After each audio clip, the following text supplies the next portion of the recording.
नमस्कार दोस्तों, एक बार फिर से आप सभी का स्वागत है विंध्य पाठशाला के इस चैनल पर। दोस्तों, बिहार शिक्षक भर्ती 2.0 6 to 8 मैथ साइंस, उसमें आज हम लेकर के आए हैं आपके लिए बायो का एक चैप्टर है जैव प्रौद्योगिकी। बायो का 2-3 चैप्टर बचा हुआ है, उसको हम कर लेंगे जल्दी जल्दी। तो जैव प्रौद्योगिकी में जो क्वेश्चन है वो इस प्रकार है, क्वेश्चन के माध्यम से हम पूरा कवर करेंगे। तो पोलियो के लिए टीका कब से देना शुरू हुआ था? 1995 से पोलियो का टीका देना शुरू किया गया था। ठीक है, 1995 से पोलियो का टीका देना शुरू किया गया था। पोलियो को अगर बात करें तो पोलियो के टीका का निर्माण जो है वो जॉन शाक ने किया। और जो 2 बूंद की जो भाई, ये तो मान लीजिए टीका है, लेकिन जो 2 बूंद की जो है 2 बूंद जिंदगी की, ये 1995 से जब पिलाना शुरू हुआ तो इसकी खोज किए थे सैबिन साहब ने। याद करिएगा, सैबिन। जॉन शाक ने टीके की खोज की, लेकिन 2 बूंद वाला जो था वो सैबिन ने किया था। अब टीका का अगर बात आ जाए, वैक्सीन, तो देखिए वैक्सीन जो है, पहली बात तो रोग के पहले होता है ना, लगाया जाता है ताकि हमें रोग ना हो। तो वैक्सीन की खोज एडवर्ड जेनर ने किया था। ठीक है, एडवर्ड जेनर ने किया था। टीकाकरण का पिता कहा जाता है एडवर्ड जेनर को। एडवर्ड जेनर ने पहला टीका जो खोजा था वो चेचक का वैक्सीन, चेचक स्मॉल पॉक्स के लिए बनाया था। वैक्सीन रोगाणुओं के कण होते हैं, कुछ होते नहीं हैं। ये जो रोग होते हैं उनके ही कण होते हैं, लेकिन वो क्या होते हैं, मृत अवस्था में होते हैं। ठीक है, नेक्स्ट है बीसीजी का टीका किस रोग से बचाता है? तो सबसे पहले बीसीजी का पूरा नाम हम आपको बता दें।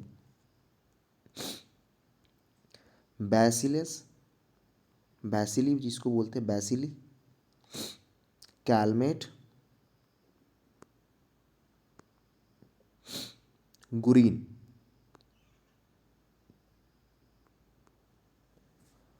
यह वैक्सीन टीबी के लिए दिया जाता है, मतलब टीबी जो है, ट्यूबरकुलोसिस, उसके लिए लगाया जाता है। ठीक है, क्षय रोग के लिए लगाया जाता है। सर्पों के विष के प्रभाव को कम करने के लिए दिया जाता है एंटी वेनॉम। क्या दिया जाता है? एंटी वेनॉम, सांपों के विष के प्रभाव को कम करने के लिए। एंटीबायोटिक या ड्रग सर्वप्रथम किसने बनाया? तो फ्लेमिंग, अलेक्जेंडर फ्लेमिंग ने। अब एंटीबायोटिक्स होता क्या है, जिसको प्रतिजैविक भी बोलते हैं? प्रतिजैविक, एंटीबायोटिक्स,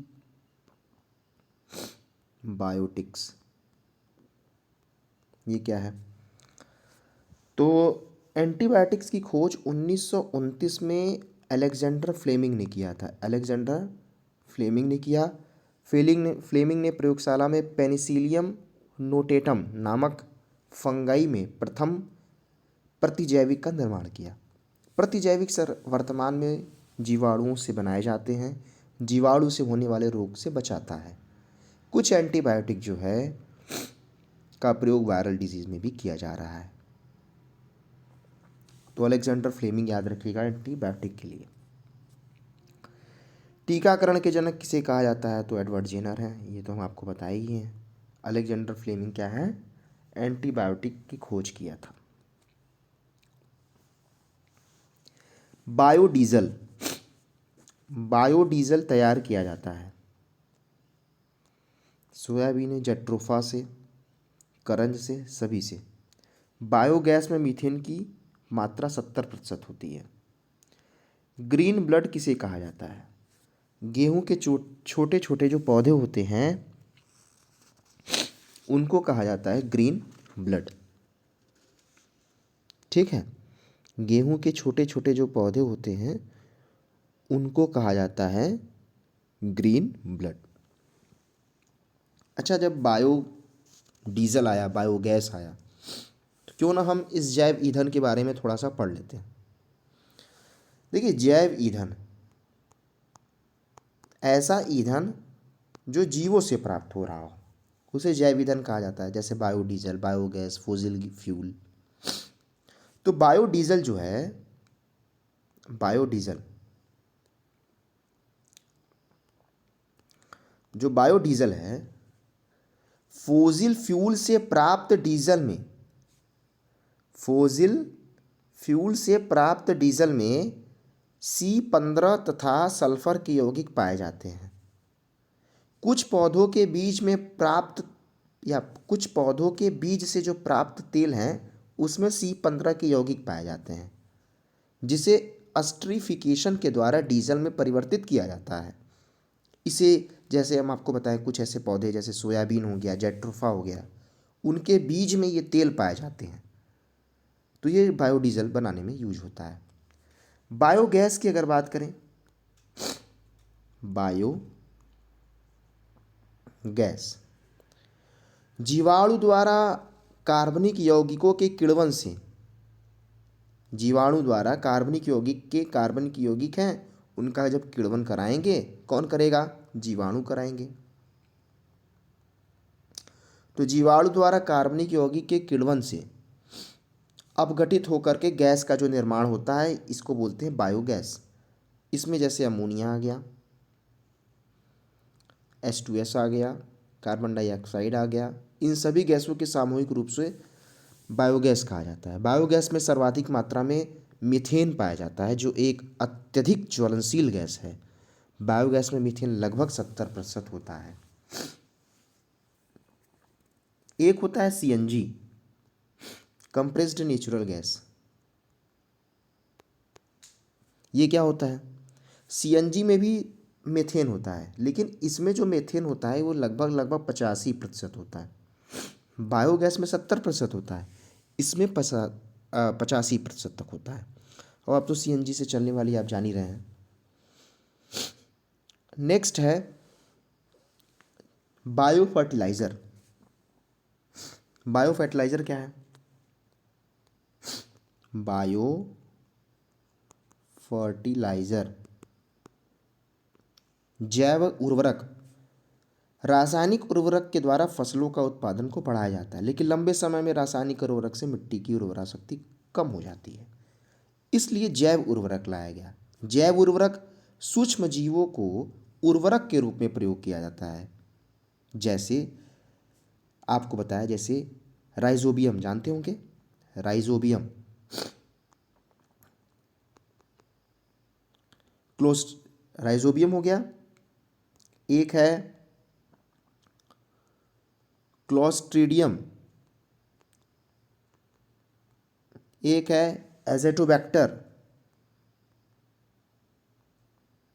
ये सब हैं जो जैव उर्वरक के रूप में प्रयोग किए जाते हैं। नाइट्रोसोमोनस, ठीक, ये हो गया।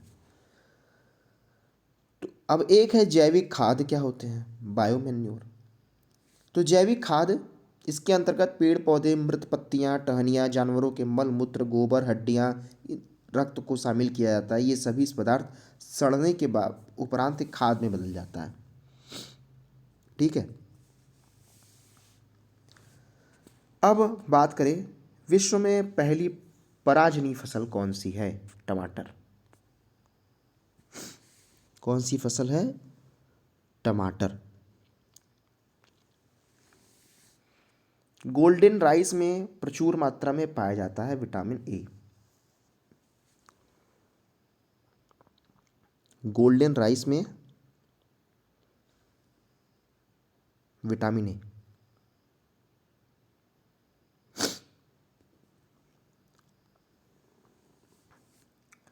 सेरीकल्चर रेशम कीट पालन से संबंधित है।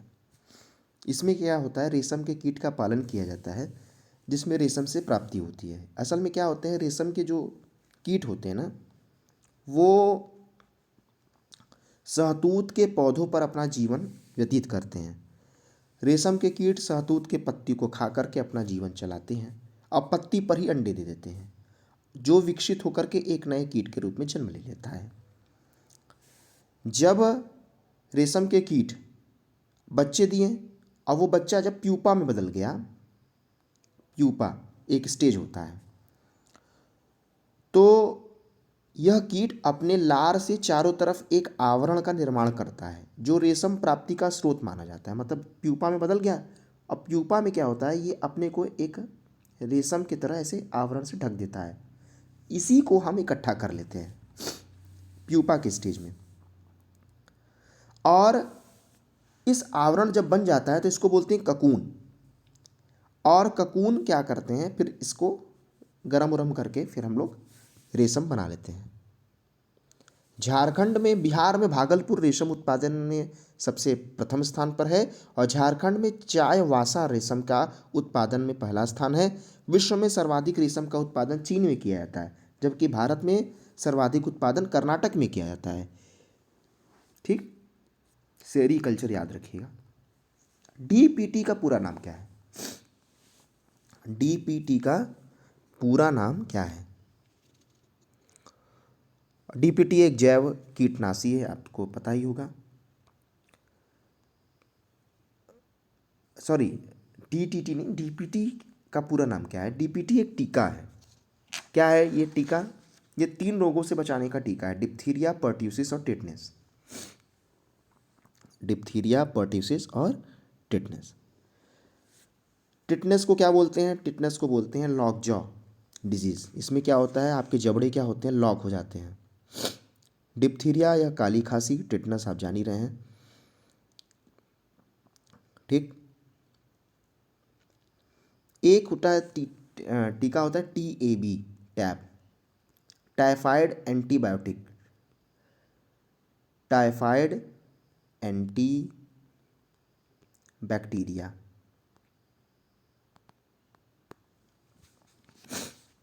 ठीक है, डीपीटी किस रोग के लिए होता है? तो डीपीटी का रोग हम काली खांसी के लिए करते हैं। रेशम की प्राप्ति किस पौधों? शहतूत के पौधे से, मलबरी। बिहार के किस जिले में सर्वाधिक रेशम? तो भागलपुर जिला। ये सब चीज़ें हमने पढ़ा है। मधुमक्खी समाज में कितनी महिलाएं होती हैं? तो एक महिला होती है मधुमक्खी समाज में। मधुमक्खी पालन को एपी कल्चर कहा जाता है। एपी कल्चर,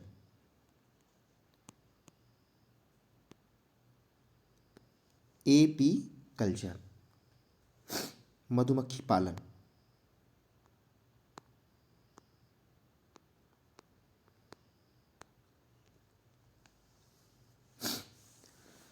मधुमक्खी एक सामाजिक कीट है। सामाजिक कीट के अंतर्गत चींटी भी आती है, दीमक भी आते हैं। सामाजिक कीट में एक दूसरे को संवाद स्थापित करने के लिए केमिकल का प्रयोग किया जाता है। इसे केमिकल मैसेजिंग सिस्टम कहते हैं। जैसे कि सूंघ सूंघ कर ये आपस में संवाद करते हैं, समझ में आता है कि वो क्या कह रहा है, वो क्या कह रहा है। मधुमक्खी में 3 प्रकार की मधुमक्खियाँ होती हैं। एक रानी होती हैं, एक कुछ ड्रोन मधुमक्खियाँ होती हैं, कुछ वर्कर होती हैं, हजारों में होती हैं ये। जो रानी होती हैं वो अंडे देने का काम करती हैं, और बाकी सब उसको बचाने का काम करते हैं। ठीक,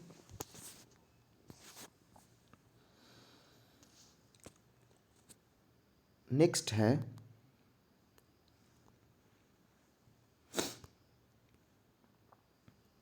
किसान का मित्र केचुआ है। विश्व में सबसे अधिक रेशम का उत्पादन चाइना में। मधुमक्खी की भाषा क्या है? नृत्य है, नाच नाच करके वो अपनी बातें बताते हैं। अच्छा, केचुआ आ गया, तो केचुआ को कल्चर को वर्मी कल्चर बोलते हैं, वर्मी कल्चर। केचुए का पालन कहा जाता है, अर्थवर्म का। केचुए मिट्टी को भुरभुरा बनाता है, जिससे ऑक्सीजन, नाइट्रोजन तथा जल की मात्रा मिट्टी में बढ़ जाती है। केचुआ भोजन के उपरांत मल भी त्यागता है। केचुए के मल में यूरिया, फास्फोरस, पोटास प्रचुर मात्रा में पाया जाता है, जो कि खाद के रूप में कार्य करते हैं। केचुए को किसान का मित्र कहा जाता है। मोती रासायनिक रूप से बना होता है, कैल्शियम कार्बोनेट से बना होता है। ठीक है, पर्ल कल्चर जिसको बोलते हैं ना, मोती पर्ल, इसके अंतर्गत सीप का पालन किया जाता है। और सीप मतलब ओएस्टर।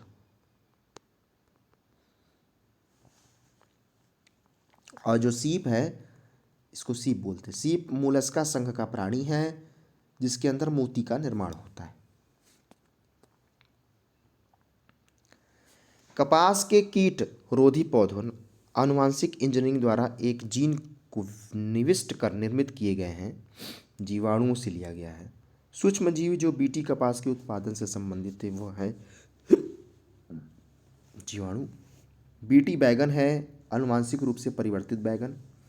सुनहरा चावल, गोल्डन चावल, एक ट्रांसजेनिक चावल की किस्म है जिसमें कैरोटीन के लिए जीन उपलब्ध है। ठीक। भारत में बीटी बैगन के प्रवेशन पर लोगों की विरोध का कारण क्या है? बीटी बैगन की रचना उसके जीनोम में मृदा कृषक के जीन को प्रवेश कराकर की गई है। इसकी सबसे बड़ी बात यह एक आशंका है कि बीटी बैगन का उपभोग का स्वास्थ्य पर विपरीत प्रभाव पड़ सकता है, और यह भी चिंता है कि बीटी बैगन के प्रवेशन से जैव विविधता पर। ये दोनों ऑप्शन सही है। इसी के कारण बीटी बैगन प्रचलन में नहीं है। गोल्डन राइस जैव प्रौद्योगिकी एक ऐसी उपलब्धि है जो उपभोक्ताओं के लिए भी उतना ही लाभप्रद है जितना कि किसानों के लिए। इस चावल का पीलापन बीटा कैरोटीन की अधिक मात्रा को प्रदर्शित करता है। सही बात है। और अधिक मात्रा को प्रदर्शित करता है जो यौगिक शरीर में विटामिन ए से परिवर्तित होता है। विश्व में लगभग 2.5 लाख बच्चों को प्रभावित करने वाली विटामिन ए हीनता लड़ने की क्षमता वाली गोल्डन राइस की प्रमुख उपयोगिता उसके दाने के कारण है। बीटा कैरोटीन क्या होता है इसमें? बीटा कैरोटीन का प्रचुरता। सुनहरे धान में प्रचुरता है विटामिन ए की। टर्मिनेटर तकनीकी क्या है? ट्रांसजेनिक उपजाऊ बीज है। टर्मिनेटर तकनीक से जीन परिवर्तित पौधे, जेनेटिक रूप से अभियांत्रिक बीज जो दूसरी पीढ़ी से बाध्यग्रस्त होते हैं। साधारणतः ओरोबैंकी खरपतवार पाई जाती है तंबाकू के खेत में।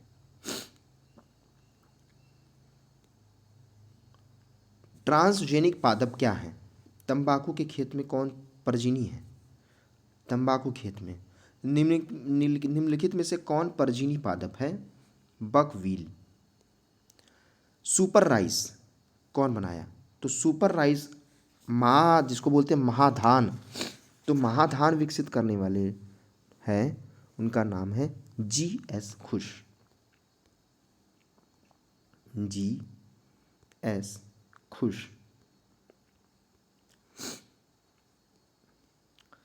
अमेरिकी बहुराष्ट्रीय कंपनी मोनसांटो ने एक कीट प्रतिरोधी कपास की किस्म बनाई जिसका भारत में क्षेत्र परीक्षण किया जा रहा है। निम्नलिखित में जीवाणुओं से किस एक के आविष जीन या टॉक्सिन जीन का इस परजीवी कपास में अंतरण हुआ है? तो बैसिलस यूरिनजिएंसिस, ऑप्शन बी। तो आपके सामने कुछ हमने जैव प्रौद्योगिकी से संबंधित बातें रखी। मिलते हैं नेक्स्ट वीडियो में और भी कुछ महत्वपूर्ण सेगमेंट के साथ। अपना ख्याल रखिएगा, तैयारी मजबूत रखिए। धन्यवाद।